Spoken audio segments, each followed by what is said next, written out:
मैं सूरज आप सभी का वर्ड इनकार्नेशन में स्वागत करता हूं। आज का विषय है द इमरजेंस ऑफ फैक्ट्रीज यानी कारखानों का उदय। आज के सेशन में यह समझने का प्रयास करेंगे कि दुनिया के किस देश में सर्वप्रथम फैक्ट्री स्थापित की गई और इन फैक्ट्रियों में किस प्रकार की वस्तुओं का उत्पादन होता था और इनके उत्पादन से किस प्रकार से जो भी समृद्धशाली देश थे उन्होंने अपनी आर्थिक स्थिति मजबूत की और इसका क्या प्रभाव कॉटेज इंडस्ट्री जो यूरोप में इंग्लैंड में थे उन पर क्या प्रभाव पड़ा। आज के सेशन में इन्हीं सब बिंदुओं पर चर्चा करेंगे। सबसे पहले बात करते हैं इमरजेंस ऑफ फैक्ट्रीज़ की। तो सामान्यतः इंडस्ट्रियलाइजेशन होने के बाद से जो भी उद्योगपति थे उन्हें यह महसूस हुआ कि कहीं ना कहीं हमें ऐसे संस्थान स्थापित करने चाहिए जिससे कि जो उत्पादन प्रक्रिया है एक ही स्थान पर हो सके और इसके लिए उन्होंने फैक्ट्रियां स्थापित की। और सर्वप्रथम जो फैक्ट्री है वो ब्रिटेन में इस्टेब्लिश की गई और ये 1730 के बाद से ब्रिटेन में तमाम फैक्ट्रियां स्थापित की गई और इन फैक्ट्रियों में एक ही जगह पर जो लेबर होते थे, उसके बाद से जो मॉडर्न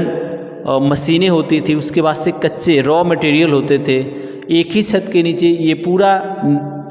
जो प्रोडक्शन प्रोसेस है वो चलता था और इसके माध्यम से ये लोग ज़्यादा से ज़्यादा आर्थिक लाभ कमा सकते थे। यानी कि जो प्रोडक्शन प्रक्रिया है इसको आसान बनाने के लिए कारखाने स्थापित किए गए और सर्वप्रथम इंग्लैंड में कारखाने स्थापित किए गए। अब बात करते हैं कि इन फैक्ट्रियों में आखिर बनाया क्या जाता था। सबसे पहले इन फैक्ट्रियों में जो कपास के कपड़े हैं यानी कि कॉटन जो सूती के कपड़े हैं वे बनाए जाते थे और ये लोग जो ब्रिटिशर्स थे ये लोग इनके पास बहुत से उपनिवेश थे, जैसे कि भारत हो गया, उसके बाद से फिजी हो गया, उसके बाद से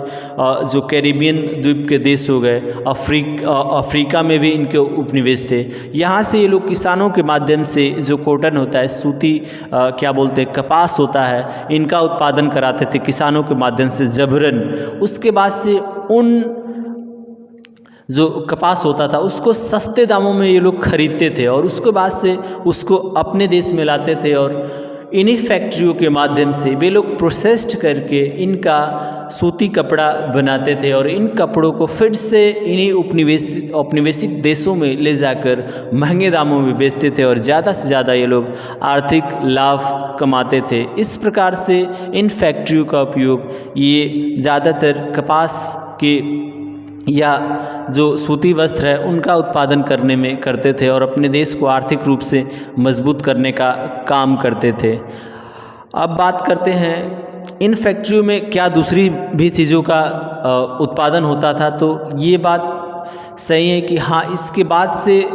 धीरे धीरे जो जैसे कि आयरन हो गया, उसके बाद से स्टील हो गया, इनका भी उत्पादन होने लगा और आगे चलकर जो सूती कपड़े का उत्पादन था उससे कहीं ज़्यादा जो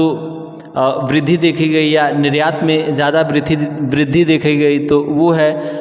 लोहे के उत्पादन में और स्टील के उत्पादन में। इसका सबसे बड़ा कारण यह रहा कि 1840 और 1860 के बीच में